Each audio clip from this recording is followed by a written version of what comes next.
글로벌 증시 흐름을 좌우할 운명의 일주일이 시작됩니다. 지금 9월 FOMC 회의가 예정되어 있는 이번 주 전략 세워볼 텐데요. 월요일 진짜 전략 유한타증권 유동원 본부장과 함께 보도록 하겠습니다. 어서 오세요. 안녕하십니까. 자, 뉴욕 증시는 추석 전후로 온도차가 지금 극명합니다. 8월 소비자 물가 지수가 예상치를 밑돌자 나스닥 지수가 지난주만 무려 5% 넘게 급락을 했는데요. 추가 하락을 어디까지 지금 상황에서 염두를 해둬야 되는 건지 지난주 하락 좀 어떻게 지켜보셨습니까? 네. 자, 우선 미국의 증시의 지난주 흐름을 보면서 말씀을 드리겠습니다. 지금 8월 인플레이션 수치가 발표가 되면서 다시 급락을 했고요. 우리가 지금 계속해서 얘기하고 있는 게 W자 형성을 하는 구간이다라고 말씀을 드리고 있고, 두 번째 하락이 지금 진행형인데 그 전주에 상승하는 듯 했기 때문에 시장이 돌아설 건가 했는데 결국 8월 인플레이션 숫자 때문에 더 급락이 나오면서 아직까지도 두 번째 하락 구간이 아직 형성이 되지 않았다라고 말씀을 드리겠습니다. 미국 증시의 지난주 연초 대비 하락률을 보시면은 다우가 4%, S&P 500이 4.77%, 나스닥이 5.48% 하락을 하는 모습을 보여줬었습니다. 이렇게 이 급락을 하게 됐던 주된 요인을 보시면 당연히 이 인플레이션 숫자 때문에 그렇다라고 말씀을 드리겠고요. 미국의 인플레이션 추이를 한번 보시면은 과거에 헤드라인 인플레이션이 8.5에서 8.3으로 떨어졌다가 다시 급등을 할 때 이때의 한 번의 급락 4월, 5월 달에 나타났었고요. 이번에는 이제 근원 인플레이션입니다. 계속해서 하락하는 추세를 보이다가 지난달 숫자가 나왔는데 이게 예상치보다 훨씬 높은 숫자인 6.3% 정도가 나왔다라고 말씀을 드리겠습니다. 이렇게 시장이 힘을 쓰지 못하는 이유를 보면은 이제는 어떤 얘기까지 나오고 있냐면 레이 달리오 같은 투자 대가들이 하는 얘기가 미국의 금리가 6%까지 올라갈 수도 있다. 이런 얘기까지 하고 있죠.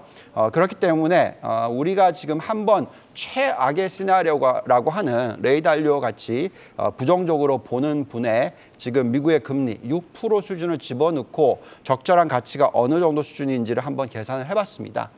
그랬더니 지금 현재의 미국의 적정 가치를 구해보면은 S&P 500 기준으로서 3,064포인트 정도 되고요. 추가적으로 21% 정도 하락할 수 있다라는 정도 숫자가 나오고 있고, 나스닥 같은 경우에는 9,335포인트, 그러니까 추가적으로 한 18.5% 정도, 나스닥 100은 9,945포인트, 마이너스 16% 정도의 하락률.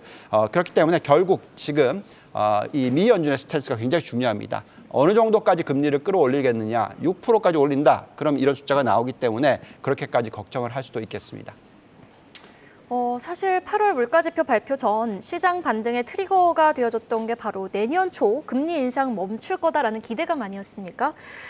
일각에서는 이번 8월 소비자 물가지표 결과가 11월, 12월에도 각각 0.75%포인트 공격적인 금리 인상을 이어갈 수 있겠다라는 우려의 목소리가 나오고 있는데, 본부장님께서는 미 연준 향후 금리를 얼마나 올릴 거라고 예상하십니까? 네, 자 현재 패드워치를 보는 게 중요하겠죠. 지금 어느 정도 수준까지 금리를 올릴지를 예측을 하고 있는데 오는 9월 21일 날 보시면은 0.75 올릴 확률이 82% 정도 됩니다.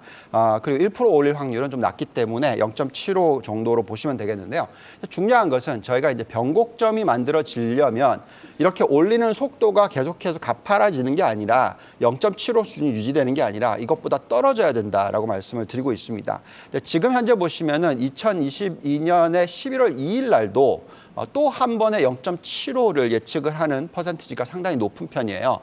그렇기 때문에 여전히 11월까지도 변동성 장세가 일어날 수 있는 가능성을 지금 시장은 얘기를 하고 있습니다. 하지만 저희가 생각할 때는 이 금리를 계속 올리는 수준이 지금 패드워치로 보고 있으면은 4.25에서 4.5 정도, 좀 더 높게 보면 4.75 정도까지 내년 초에 올릴 거다라고 지금 예측이 되고 있습니다. 그렇지만 우리가 지금 예상하는 것은 미국의 기준금리가 약 3.75에서 4.0 정도까지 올리고 나면 그리고 나면 미 연준이 올리는 속도에 있어서 어떤 스탠스 변화를 보여줄 거다라고 예측을 하고 있습니다. 자, 그렇다라는 것은 금리 인상에 있어서는 11월 달에 그 인상 속도가 더디어질 수 있다라고 저희는 판단하고 있고요. 만약에 그렇게 된다면 시장은 추가적으로 하락하기보다는 이제는 변곡점을 만들어낼 수 있다라고 생각합니다. 여기서 이제 가장 중요한 것은 소비 관련해서 어떻게 될 것인지, 즉 경기 침체가 일어날 것인지, 또 인플레이션 관련해서 숫자가 어떻게 변할 것인지 하는 부분이 너무나 중요해진다라고 말씀을 드리겠는데요. 지금 인플레이션 숫자를 보시면은 지난달과 전달 숫자를 보시면은 인플레이션이 0% 상승을 했고요. 그 전달 대비해서. 그리고 또 8월 달에는 0.1% 상승을 했습니다. 그러니까 즉 더 이상 추가로 올라가는 부분은 적다라는 것이죠. 자, 그래서 앞으로 만약에 0이나 0.1% 정도 상승하는 추세가 계속 이어진다라고 계산을 했었을 때 어느 정도 수준이 되면은 바뀌게 되느냐. 이 부분은 뭐냐면 기준금리 대비해서 인플레이션이 더 낮아지느냐 하는 숫자입니다. 그래서 여기에 나와 있듯이 계속해서 급락을 하게 되고요. 2023년 3월 달이 되면은 0% 상승 시에는 3%. 그리고 0.1% 상승 시에는 3.8% 이런 숫자들이 나옵니다. 그래서 예상 연준 금리인 4.5%보다 훨씬 낮은 숫자가 될 거다라고 지금 예측을 하고 있는 것이죠. 자, 그렇기 때문에 그렇게 낮게 본다면은 그때부터는 스탠스가 당연히 바뀌겠죠. 왜 그렇게 우리가 말씀을 드리고 있냐면 그만큼 미 연준이 감당 가능할 수 있는 금리 수준이라는 게 있어요. 그만큼 부채 비율이 얼마나 높느냐 하는 부분인데 지금 현재의 미국의 정부 부채 비율 숫자를 보시면은 137.2%이고요. 앞으로도 계속 상승을 해서 139.4%까지도 올라갈 수 있다라고 지금 예측이 되고 있습니다. 자, 그렇기 때문에 미 연준이 우선 금리를 3.5%까지 올리는 시기, 즉 11월 달이 되면 그때부터는 스탠스의 변화가 있을 수 있다라고 생각하시는 것이 적절하고요. 그렇게 된다 그러면은 앞으로 추가적인 하락이 정말 20% 일어날까? 그 가능성 굉장히 낮다라고 보여집니다. 자, 그래서 우리가 지금 현재 미 연준에 대한 스탠스를 4.5%까지 올리는 게 지금 예상치니까 그 숫자를 집어넣고 적절한 가치를 구해보면 어느 정도 더 하락할 수 있을지를 볼 수가 있겠는데 그 숫자는 어떻게 나오냐면 S&P 500을 보시면은 3,707포인트 정도 나오고요. 나스닥은 11,447포인트 정도 나옵니다. 그러니까 여기서 추가적인 하락은 한정적이고 전에 W를 만들 때 전 저점, 그러니까 6월달 저점이 3,636포인트니까 그것보다 더 높은 저점이 만들어지는 것이죠. 그래서 저희는 W자가 만들어진다 하더라도 이번 하락이 전 저점을 뚫고 내려오는 하락장이기보다는 오히려 추가로 상승을 할 수 있는 변곡점이 앞으로 9월, 10월, 11월 초까지 만들어질 거다라고 예측을 하고 있습니다. 자, 만약에 금리가 미 연준이 3.5% 수준으로서 장기적으로 유지시킨다라고 생각을 하고 그런 수준의 숫자를 가지고 내년, 내후년까지의 흐름을 생각을 해보면 2024년 상반기까지 어느 정도 숫자가 올라갈 수 있는지를 계산해 보면은요, 나스닥 같은 경우에는 17,040포인트 정도가 나오고요. S&P 500이 5,145포인트 정도 되니까 상승 여력이 충분히 있는 수준까지도 나올 수 있다는 겁니다. 그래서 결국 금리의 수준이 얼마나 높느냐 하는 것이 중요하겠습니다. 네, 자 그러니까 본부장님의 말씀은 미 연준의 기준금리가 11월 3.5% 수준까지 도달을 하면 변곡점이 만들어질 것으로 예상이 되니 추가 하락 가능성은 낮다라고 말씀해 주신 건데 그래도 반대쪽의 생각을 갖고 계신 분들은 여전히 장단기 금리차 역전 현상 지속되고 있다. 또 뭐 주말 사이 페덱스의 경기 침체 경고도 있었다라고 반론을 할 수 있거든요. 네. 정말 추가 하락 가능성 제한적인 걸까요? 네, 저도 주말에 저희 투자 레터를 쓰면서 전체적인 흐름을 다 보고 있는데요. 가장 많이들 걱정하시는 것이 첫째는 인플레이션이 안 잡힐 거다 이거죠. 근데 저희가 말씀드린 거는 아까 보면 숫자적으로 인플레이션이 잡히는 숫자가 내년 초면 확실하게 나올 수 있다라고 저는 생각하는데 물론 확실할 수는 없죠. 그렇지만 주거비 상승률도 0.34% 이번 달에 올랐기 때문에 지난달에 올랐기 때문에 그 이후에 더 올리기가 상당히 어려워지는 환경이 될 겁니다. 그래서 그런 부분이 중요하겠고요. 또 중요한 것은 우리가 장단기 금리 차의 역전 현상이 어떻게 지금 진행형인지를 봐야 되고요. 지금 10년 마이너스 2년은 확실하게 마이너스 0.38%이기 때문에 경기 침체가 1년이나 1년 반 뒤에는 올 거다라고 예측을 할 수가 있지만 지금 10년 마이너스 3개월은 더 벌어질 벌어지고 있어요. 그래서 그 숫자가 지금 0.288 정도 됩니다. 그래서 이런 상황에서 당장 경기 침체가 올 거라고 예측이 되지 않고요. 여기에 또 소매 판매 숫자를 보시면은 지난달에 0.3%포인트 정도 올라가면서 인플레이션 0.1보다 더 높죠. 네. 그만큼 개인들이 소비를 하고 있다는 게 중요하고요. 또 소비자 신뢰 지수도 굉장히 낮은 숫자지만 회복을 빠르게 하는 부분이 나타나고 있습니다. 여기에 경기 선행 지표를 한번 보시면은 지금 98.8 정도가 나오고 있어요. 이 숫자가 계속 하락은 하고 있지만 하락하는 속도가 이제 더디어지는 모습이 나타나고 있고요. 이런 경우에는 경기 침체로 간다라고 보기에는 좀 어렵습니다.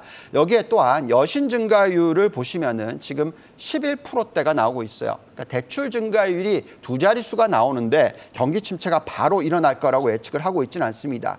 즉 미국의 예대율이 어떤 식으로 변하느냐 하는 게 중요한데요.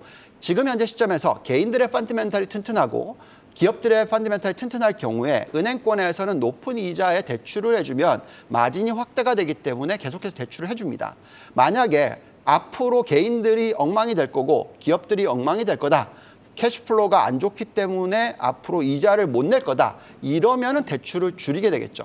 이런 경우가 되면은 경기 침체가 오고 어떤 위기가 터집니다. 그런데 지금처럼 금리를 올렸지만 계속해서 소비를 하고 있고 대출을 일으키고 있다라는 것은 그만큼 경기 침체가 일어나는 데까지는 시간이 한참 걸린다는 거고요. 지금 현재 예대율을 한번 보시면은 계속해서 상승을 하고 있어요. 그래서 예금 증가율이 급격하게 떨어졌기 때문에 대출 증가율도 급격하게 떨어질 거다 예측을 하지 마시고 예대율이 올라가면서 대출 증가율이 높게 유지가 된다면 경기 침체는 오지 않는다라는 것을 지금 현재 시점에서는 볼 수 있다는 것입니다. 그래서 지금처럼 64.66%의 예대율 앞으로 77%까지 상승을 할 것이다라고 예측을 한다면 적어도 내년 말, 내후년 말까지 계속해서 경기는 안정적인 모습을 보여줄 수 있다라고 생각을 하고 있고요.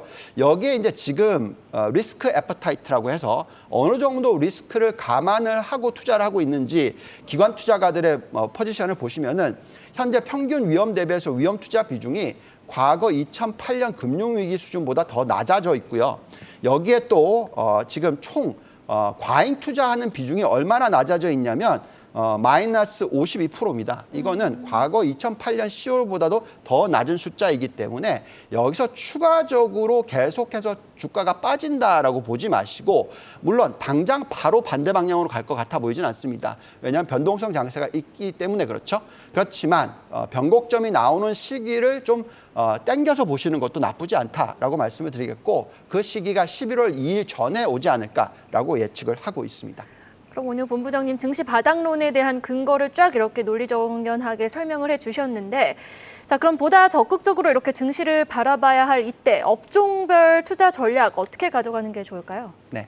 자, 지금부터 약 한 달 내지 두 달 정도의 변동성이 있다면 이럴 때 앞으로 1년 내지 1년 반을 보고 투자를 하셔야 되는데 업종이나 종목이 너무나 중요합니다. 저희가 지금 판단하고 있는 포트폴리오는요. 65% 정도를 성장주로 가져가고 35% 정도를 가치주로 가져가고요. 이 안에서 대형 기술주, 반도체 IT, 신재생 에너지, 바이오 헬스케어, 전기차 이쪽에 대해서 65% 정도 그리고 천연가스, 고유 에너지, 원자재, 금융, 주택, 건설, 소비 관련해서 약 35% 정도 가져가는 것이 중요하겠고요. 또 이 개별 업종마다 알파 전략을 펴서 가장 좋은 종목들 탑 1에서 4, 1에서 4등 정도를 골라내셔서 분산 투자를 하시면 적절한 어떤 수익을 앞으로 1년 뒤에 올리시지 않을까라는 기대를 해봅니다. 네, 지금까지 유한타증권 유동원 본부장과 월요일 진짜 전략 시간 이어가 봤습니다. 오늘 말씀 고맙습니다. 감사합니다.